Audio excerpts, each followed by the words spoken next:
All right, let's dive into this pile of research you've got on Koh Samui real estate. Sounds like you're seriously considering buying a piece of paradise. Yeah, it's definitely tempting.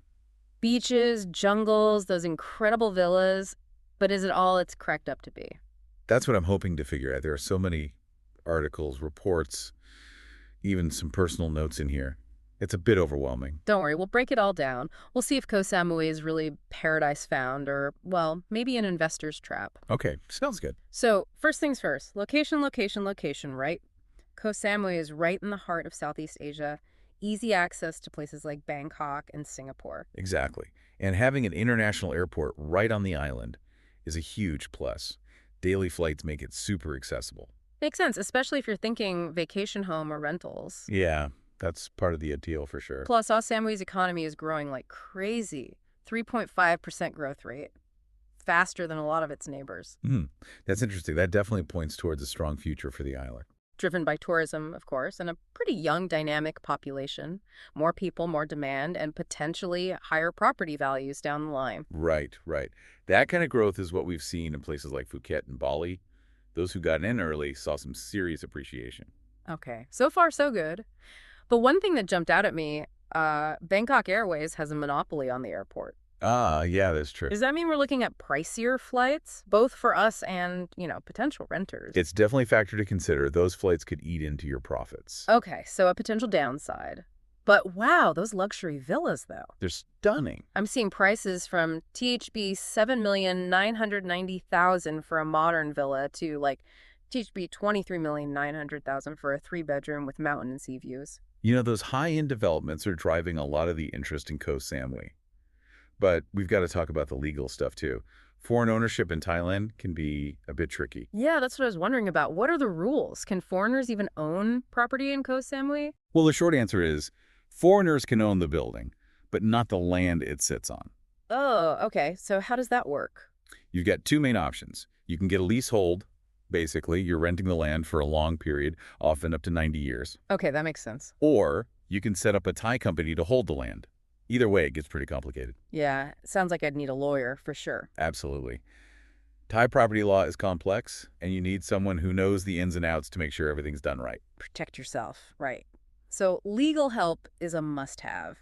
Now, tourism, it's obviously huge for Koh Samui, but I keep thinking, what if something happens, like another pandemic? It's a valid concern. Their whole economy is built on tourism. Exactly. It makes them vulnerable to global events. Hmm. If tourism dries up, the impact could be significant. Definitely something to think about. And I noticed some of these reports mention water issues. Is that a big problem? Well, a lot of properties rely on well water, and that can be unreliable. Oh, that's not good. But the good news is the local authorities are trying to expand public water services. They're aiming for 70–80% coverage within the next 3 years. Okay, so they're aware of the issue. What about electricity? Any concerns there? Not so much. The electrical grid has actually improved a lot lately. Power is more reliable than it used to be. That's reassuring. So some infrastructure hurdles, but also some progress. But hey, Koh Samui's real estate market is booming right now. Yeah, it's definitely hot. I mean, a real estate boom. There are a few factors driving it. Koh Samui's location, the strong economy in the region, that tourism we talked about, and of course the infrastructure improvements. Okay, it all makes sense. So what kind of properties are people snapping up? Well, luxury villas are in high demand, especially those beachfront properties. Those prices can range from THB 2.5 million all the way up to THB 75 million. Wow, serious money. Condos are popular too, especially with expats. And of course, land for development is always attractive if you want to build your own dream place. Like that THB 25,000 beachfront villa in Lamai. It's in one of these articles. That's tempting. It sounds amazing, but again, we have to consider the risks. With all this development, is there a chance of a bubble? Yeah, that's what worries me. Overdevelopment, prices dropping. It's a real possibility. That's why due diligence is so important. You have to research everything. The developer, the location, the market trends. Don't just rely on what you see online. So basically become a real estate detective. Exactly. Get all the facts, assess the risks, and don't be afraid to ask for help. A good lawyer, a knowledgeable real estate agent, a reliable property manager, they can all make a big difference. Yeah, a good team is essential. Okay, so we have to watch out for overdevelopment. Are there any other red flags we should be aware of?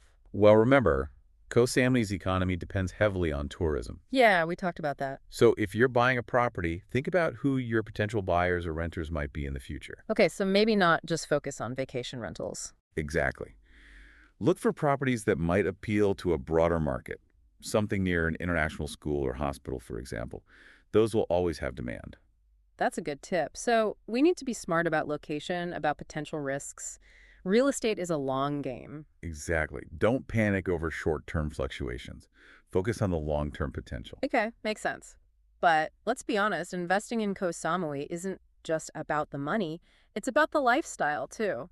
What's it really like living there? Well, it's definitely a slower pace of life than a big city, but there's still plenty to do. The beaches are incredible, of course, and there are tons of water sports. I was looking at some of the restaurants in your research. It seems like the food scene is pretty diverse. It is. You've got everything from delicious street food to high-end I like restaurants. that Treetops place in Shawing. Everyone raves about the views. Oh, yeah, Tree Tax is fantastic. And if you're looking for something a bit fancier, Zazen Restaurant in Surat Thani is supposed to be amazing. French Thai fusion cuisine. Ooh, that sounds good.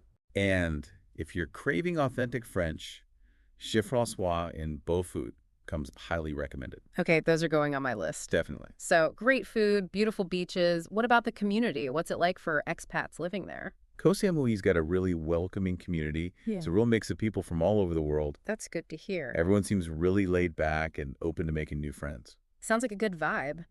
So, we've got the scenery, the lifestyle, the potential for good returns, but this whole sustainability thing keeps coming up. How are they dealing with the environmental challenges of all this growth and development? Well, that's a great question, and it's something we'll delve into much deeper in the next part of our deep dive. Okay, looking forward to it. hmm So let's pick up where we left off, talking about sustainability in Koh Samui. It's a big concern, right? Balancing all this growth with, well, keeping the island beautiful. It is. It's a balancing act, that's for sure. And it's encouraging to see more and more eco-friendly developments popping up. Yeah, like what kind of things are we talking about specifically? Well, a lot of the new developments are using sustainable materials and energy-efficient designs. Solar panels are becoming really popular. Makes sense. Good for the planet and probably good for the energy bills too. Exactly. And even things like rainwater harvesting systems. Oh, yeah, I saw that in one of these articles. Less reliance on the sometimes unreliable municipal water. Right. And it just makes sense in a place like Koh Samui. Plenty of rain to collect. It's not just the developers, though. Investors are also becoming more eco-conscious. So people are looking for properties that are, green, sustainable. Absolutely. They want to minimize their environmental impact. Okay, so that's a positive trend. Now let's talk about something that's probably top of mind for you. Rental income. Yeah, that's a big part of the equation. Koh Samui is a hot spot for tourists, but we talked about how tourism can be seasonal. How do you navigate that? How do you maximize those rental returns, even in the slower months? Well, you've got to understand the seasonality. The high season in Koh Samui is roughly from December to April. That's when you can charge the highest rates, especially around the holidays and Chinese New Year. Okay, so those are the prime months. What about the rest of the year? Well, the low season, from May to November, sees fewer tourists. But that doesn't mean you can't generate income. You might have to adjust your strategy a bit. So, like, what would you recommend? Well, you could target longer-term rentals during the low season, or, cater to digital nomads who are looking for more affordable options. Okay, so diversify a little bit. Exactly. And of course, using online platforms like Airbnb and VRBO is crucial. They'll give you the visibility you need to attract guests. Right, makes sense. And what about property management companies? Yeah, partnering with a good local company can be a lifesaver. They can handle everything from marketing and bookings to cleaning and maintenance. So a little less hands-on for the owner. Exactly. It can free up your time and reduce stress, especially if you're not living on the island full-time. Okay, so good strategy, good marketing, all that makes sense. But let's talk about risk again. Overdevelopment, reliance on tourism, all that stuff. What concrete steps can you take to protect your investment? Due diligence is absolutely key. I can't stress that enough. Research, research, research. Right, like a real estate detective. Exactly. Look into the developer's reputation, the location you're considering, and the overall market conditions. And don't just take everything at face value. Dig deeper. Get independent advice. Don't just believe those glossy brochures. Right. And again, having a good team of local professionals on your side is invaluable. a lawyer who specializes in property transactions, a knowledgeable real estate agent, a reliable property manager. They can guide you through the process, help you avoid those costly mistakes. Okay, so build that network, do your research. Now, going back to overdevelopment, how do you avoid getting caught in a bubble? Well, location is key. Choose areas that have a proven track record of steady growth, not just hype. Places with good infrastructure, a balance of residential and commercial development.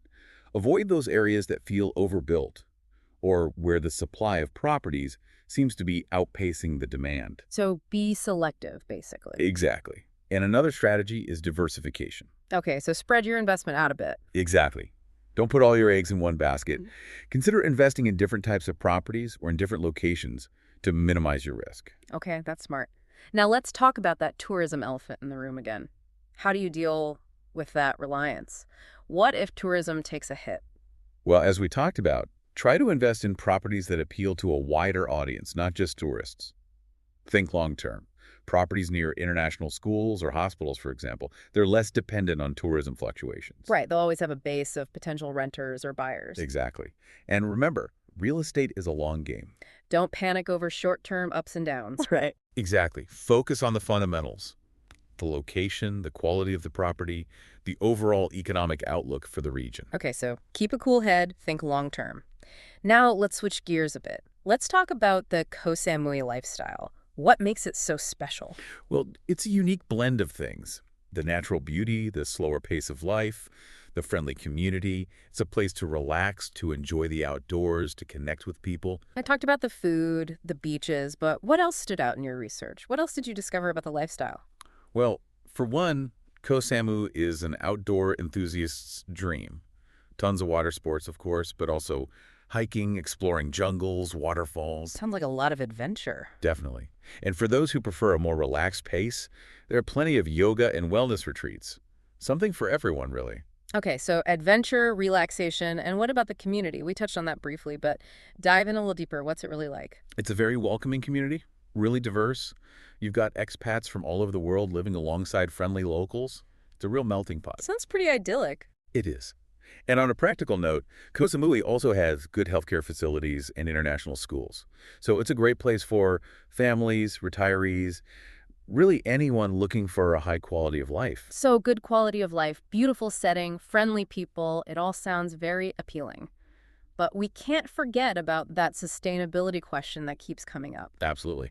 We've talked about the positive steps being taken, the eco-friendly developments, the growing awareness. But the bigger question remains, can Koh Samui really balance all this growth with protecting the environment? It's a question that will shape the island's future. Yeah, it's a complex issue with no easy answers. It's going to take a lot of effort, a lot of cooperation to get that balance right. Exactly. And it's a conversation that needs to involve everyone, developers, investors, the local community, tourists. We all have a role to play. A lot to think about.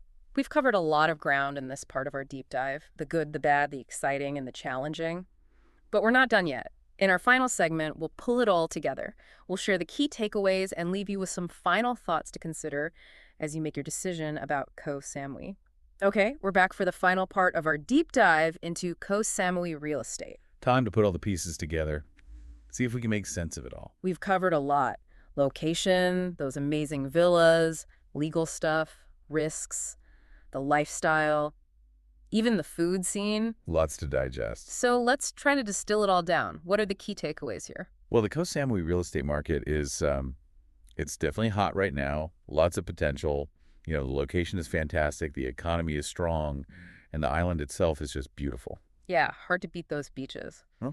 But we also found there are some serious things to consider before jumping in. Right. Risks like overdevelopment, the dependence on tourism, and those foreign ownership laws can be a real headache. So do your research. Get that good legal advice we talked about. Exactly. Due diligence is absolutely essential. You need to understand the market, the risks involved, and make sure it aligns with your investment goals. Makes sense. So informed decisions are key. But beyond the numbers, we talked about the lifestyle too. It sounds pretty amazing. It is. Koh Samui has a really special vibe. Relaxed, beautiful, welcoming. So back to that big question, paradise found or investor's trap. It's tough to say definitively. It's both, in a way. There are incredible opportunities, but also real challenges. It's not a guaranteed win. So it's a paradise, but maybe a paradise with some fine print. Exactly. You've got to go in with your eyes wide open, be prepared to do the work, to navigate the complexities. All right, so we're wrapping up here, but before we go, I want to leave our listeners with one last question to ponder. Okay, shoot. We talked about growth, development, tourism, all that. But can Koh Samui find a way to balance all that with protecting what makes it so special? You know, that natural beauty, the environment. That's the million-dollar question, isn't it? Can they grow sustainably? It's going to take a real commitment from everyone involved to make that happen. Yeah, it's a challenge, for sure. But hopefully, by exploring these issues, we've given our listeners some things to think about as they weigh their options. I hope so. Knowledge is power, right? Absolutely. Well, thank you for joining us on this deep dive into Koh Samui real estate. It's been a fascinating journey.